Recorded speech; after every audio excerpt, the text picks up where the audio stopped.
द्रव्ये उपभुज्यन्ते नीमा जायति सुखम च दुःखम च।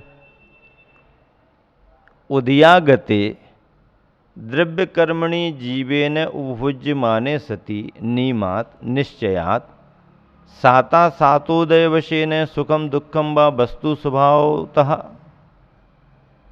एव जायते तावत् तम स्वदुःखमुदिन्नं वेदधि निरूपराग स्वसंवित्ति भावनोत्पन्न पारमार्थिक सुखाद भिन्नम तत्सुखम दुःखम वा समुदीर्णम तत्सम्यक दृष्टिर्जीवो रागद्वेषौ न कुर्वन् हे बुद्ध्या वेदयति न तन्मयो भूत्या अहम सुखी दुखी इत्यादि अहमिति प्रत्ययन अननुभवति। ये सब विषय यहाँ पर टीका में लिखे गए हैं। क्या कह रहे हैं आचार्य महाराज?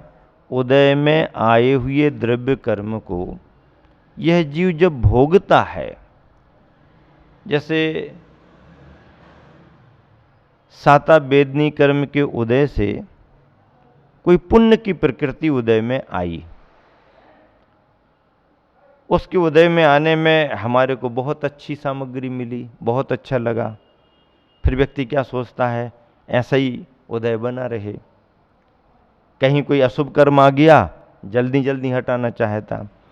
तो उदय में आए हुए द्रव्य कर्म को यह जीव जब भोगता है, तब नियम से साता और असाता वेदनी कर्म के उदय के वश से सुख और दुख अपने वस्तु के स्वभाव से उत्पन्न होते हैं, जो कि राग रहित स्वसंवेदन ज्ञान भाव से उत्पन्न होने वाले पारमार्थिक सुख से भिन्न प्रकार का होता है।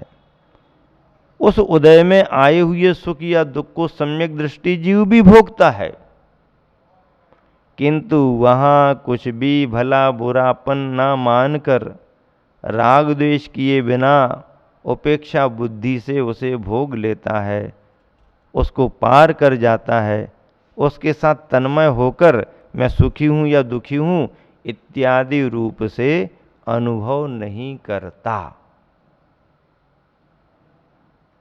ये जो भावना है,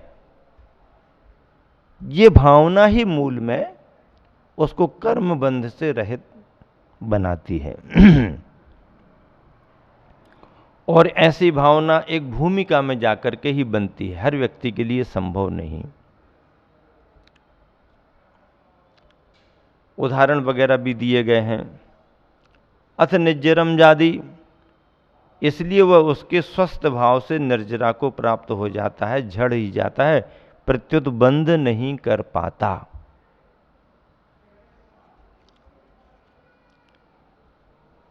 उदाहरण भी दिया है। किंच यथा कोपी तस्करो यद्यपि मरणम नेच्छति तथापि तलवरेण गृहीता सन मरणम अनुभवति। जैसे कोई भी चोर स्वयं कभी मरना नहीं चाहता, किंतु कोतवाल से जब पकड़ लिया जाता है, पकड़ में आ गया, तो फिर पकड़ लिया जाता है और मारा जाता है, तो मरण का अनुभव करता है, मरण का अनुभव करता है। वैसे ही तथा सम्यक दृष्टि यद्यपि आत्मोत्थ सुखम उपादेयम जानाति, उसी प्रकार से सम्यक दृष्टि जीव जिसने तत्व का निर्णय किया है, तत्व का ज्ञान किया है, जीव और शरीर का भेद विज्ञान जिसने समझा है, तत्व की व्यवस्था पर जिसका श्रद्धान हुआ है, ऐसा सम्यक दृष्टि जीव भी यद्यपि आत्मोत्त सहज सुख को उपादेय मानता है और विषय सुख को हे मानता है, फिर भी चारित्र मोहिनी कर्म के उदय रूप कोतवाल से पकड़ा हुआ वह उस विषय सुख का अनुभव भी करता है। इसलिए वह कर्म उसके लिए निर्जरा का निमित्त होता है। इस प्रकार यह भाव निर्जरा का व्याख्यान हुआ। स्पष्टीकरण इस प्रकार है कि सयोग केवली अरहंत भगवान के, सयोग केवली अर्थात 13वें गुणस्थान वर्ती, अरहंत भगवान के अर्थात तीर्थंकर भगवंतों को ध्यान में रखो। तीर्थंकर भगवंत जब समोसरण में विराजमान होते हैं, ऐसे अरहंत भगवान के प्रशस्त साता वेदनी कर्म का उदय होता है। प्रशस्त सातिशय पुण्य के रूप में प्रशस्त वेदनी कर्म का उदय होता है, जिससे वे 64 चंवर, कितने चंवर? हाँ, 64 चंवर, सिंहासन, समो शरणादि बाह्य विभूति से विशिष्ट होते हैं। समो शरण में तीर्थंकर अरहंत भगवंतों को जो वैभव प्राप्त होता है, वैभव की अपेक्षा उनको नहीं है, लेकिन तीर्थंकर नाम कर्म ऐसी पुण्य की विशिष्ट प्रकृति है जिसके उदय से, जिसके निमित्त से तीर्थंकरों को 13वें गुणस्थान में सहयोगी अवस्था में सब प्राप्त होता है। लक्ष्मीवान भगवान माने गए, श्री संपन्न, बहिरंग लक्ष्मी समोसरण, अंतरंग लक्ष्मी केवल ज्ञान, केवल ज्ञान की लक्ष्मी 13वें गुणस्थान में अंतरंग लक्ष्मी है। बहिरंग लक्ष्मी क्या होगी? तीर्थंकर भगवान हैं तो समोसरण की विभूति, समोसरण का वैभव, जिसमें 64 चंवर ढोरते रहते हैं, सिंहासन, अष्ट प्रातिहार्य। प्रातिहार्य किसे कहते? तीर्थंकर भगवंतों के महिमा बोधक चिन्हों को प्रातिहार्य कहते हैं। प्रातिहार्य किसे कहते हैं? तीर्थंकर भगवंतों के महिमा बोधक चिन्हों को प्रातिहार्य कहते हैं। तीर्थंकरों की महिमा बतलाते, महिमा बोधक, महिमा का बोध कराने वाले चिन्हों को प्रातिहार्य कहते हैं। छत्र चंवर भामंडल अशोक वृक्ष आदि आदि उसमें आते हैं। तो ऐसी समोसरण आदि बाह्य विभूति से विशिष्ट होते हैं, किंतु वहाँ पर उनके नाम मात्र की भी ममता ना होने से, अर्थात उसमें रंच मात्र भी राग ना होने से बंध नहीं होता, उन्हें बंध नहीं होता, क्योंकि मोहिनी कर्म है ही नहीं। मोहिनी कर्म नष्ट किया है तभी तो केवल अज्ञानी बने। अब जब मोहिनी कर्म नष्ट ही हो गया तो कुछ भी करते रहो, कोई है ही नहीं उनका उससे संबंध। उसी प्रकार छदमस्त वीतरागी जीव भी कर्म के उदय से, छदमस्त वीतरागी जीव भी कर्म के उदय से आए उपसर्ग आदि को, कर्म के उदय में उपसर्ग आ गया। उपसर्गों के कथानक कितने सारे सुने, भगवती आराधना में कितने उदाहरण आते हैं। बड़ा वाला समाधि मरण हिंदी वाला पढ़ो तो उसमें सारे उदाहरण सम्मिलित किए गए हैं। संलेखना के समय में सब बातें छपक के लिए सुनाई जाती हैं। तो ऐसे कितने प्रकार के उपसर्ग हो चुके हैं, प्रथमानुयोग के ग्रंथों में उल्लेख हैं। तो ऐसे उदय से, कर्म के उदय से आए उपसर्ग आदि को निर्मम भाव से भोग लेता है। निर्मम भाव अर्थात ममत्व रहित भाव से भोग लेता है, सहन कर जाता है। अतः उसके भी तज्जन्य बंध नहीं होता, किंतु वह निर्जीर्ण ही हो जाता है। कर्म का उदय आया, परेशानी खड़ी हो गई, लेकिन बीतराग परिणाम उन्होंने रखे तो बीतराग परिणाम से नए कर्म का बंध होगा नहीं, निर्जरा हो जाएगी। जैसे कि सेठ सुदर्शन जी मुनिराज बनने पर उपसर्ग कर दिया गया, लेकिन फिर भी निर्विकार निर्विकल्प रहे तो निर्जरा का कारण बना। गज कुमार आदि पर सिगड़ी रख दी, पांडवों पर गरम गरम लोहे के आभूषण रख दिए गए। ये सब इस तरह से उन्हें ऐसे निमित्तों को पाकर के कर्म की निर्जरा ही हुई, कर्म का बंध होने नहीं हुआ। हाँ, भरत चक्रवर्ती सरी के ग्रस्त छायक सम्यक दृष्टि ने 96,000 रानियां रहीं, तो अब फिर चक्रवर्ती भी ऐसे ही निर्जरा कर लेगा क्या? नहीं, चक्रवर्ती का जीवन असंयममय जीवन था। भले वह सम्यक दृष्टि था, छायक सम्यक दृष्टि भी था, तद्भव मोक्षगामी जीव भी था, लेकिन रत्नत्रय की पूर्णता नहीं थी। संयम उसके पास उस अवस्था में नहीं था। वीतरागता पर श्रद्धान था, पर वीतरागता की अवस्था उसकी नहीं थी। तो ऐसे छायक सम्यक दृष्टि चक्रवर्ती आदि तत्व श्रद्धानी होकर भी कर्म बंध तो करते रहे।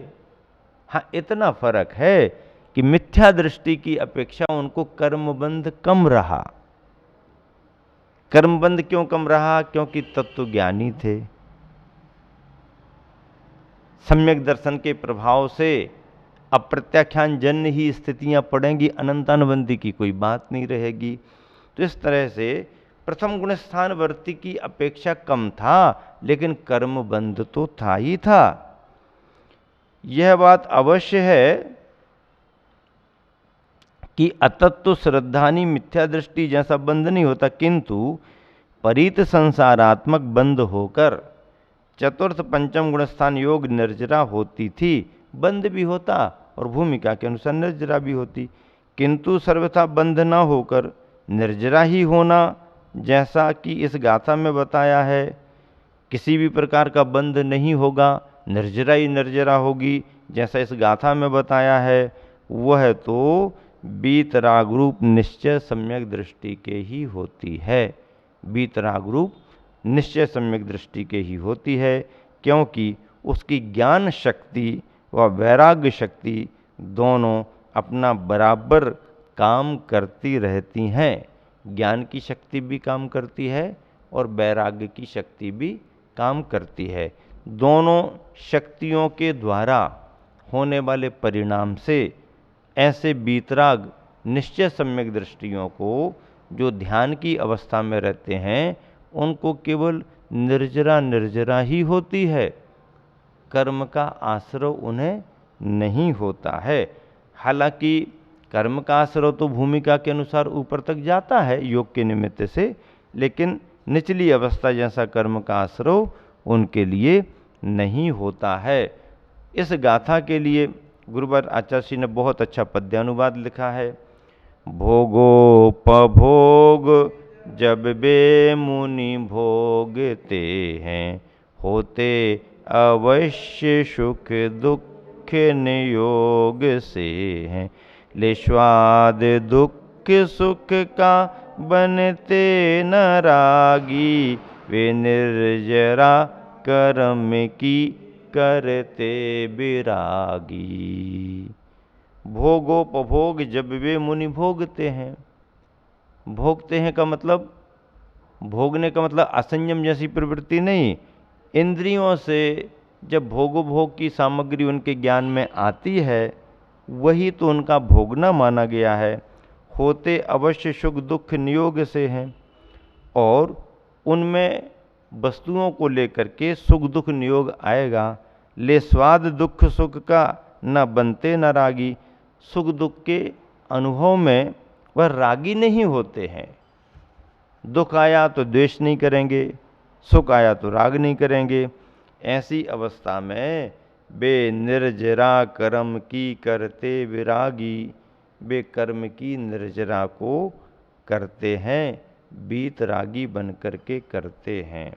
देखो, अभी आप सभी स्वाध्याय कर रहे हैं यहाँ पर, ठीक है ना? और यहाँ पर स्वाध्याय में आपका खूब मन लग रहा है, मन लगा हुआ भी है, पर गर्मी भी लग रही होगी। अब यदि ऐसी गर्मी घर पर लगती तो हाय हू पानी और ऐसा वैसा, तो उसके प्रतिकार में तुम जो प्रयास करते तो कर्म बंद होता रहता। यहाँ पर भी वातावरण जन्य आपको गर्मी का अनुभव तो हो रहा, लेकिन समय सार का स्वाध्याय करने के कारण समय सार की गाथाओं का अर्थ सुनने के कारण, समय सार का आनंद लेने के कारण पसीना भले तुम्हारे को बह रहा हो, लेकिन अंदर अंदर ठंडाई जैसी ठंडक भी महसूस होती जा रही है।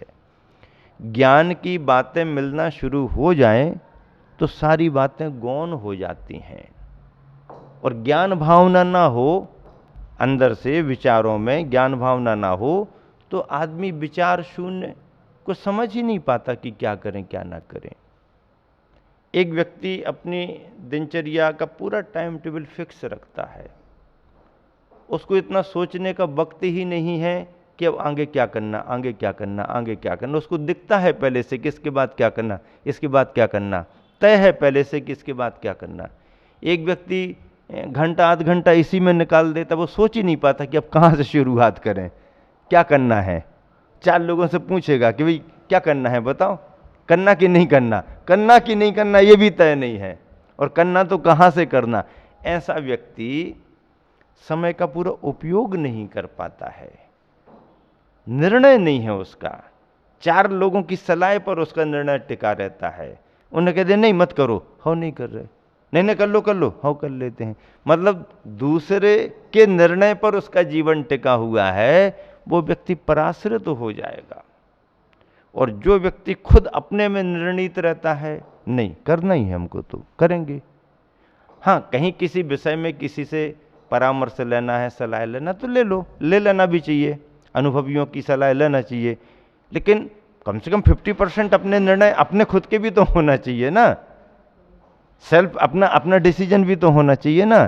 तो जो व्यक्ति अपना निर्णय खुद करके चलता है, सोच समझ करके निर्णय करे, निर्णय करने के पहले यदि उसको किसी से परामर्श लेना ले ले, लेकिन निर्णय करे अपना, और निर्णय करने के बाद फिर उस पर अटल भी रहे। निर्णय करने के बाद भी धैर्य नहीं रहता है, निर्णय करने के बाद भी आकुलता व्याकुलता।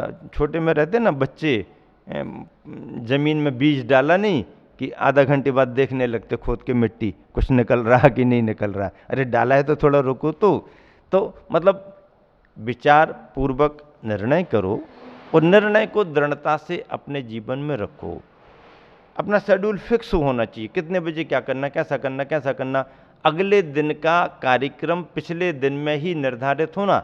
लंबे समय का लोग लेके चलते, महीने भर का, 2 महीने के रूटीन उनका, सुबह ये करना, दोपहर में, सब तय रहता है, और वो अपने समय से नहीं कर पाए कोई बात नहीं, छूट जाए, लेकिन तय तो है कि हमें ये करना है। नहीं कर पाए कल करेंगे, परसों करेंगे, पर करना ये है, ये तय है। और जिसने तय कर लिया वो अपना काम कर लेता है, और उसी का बेड़ा पार होता है। इसी शुभ भावना से विराम देता हूँ महावीर भगवान की।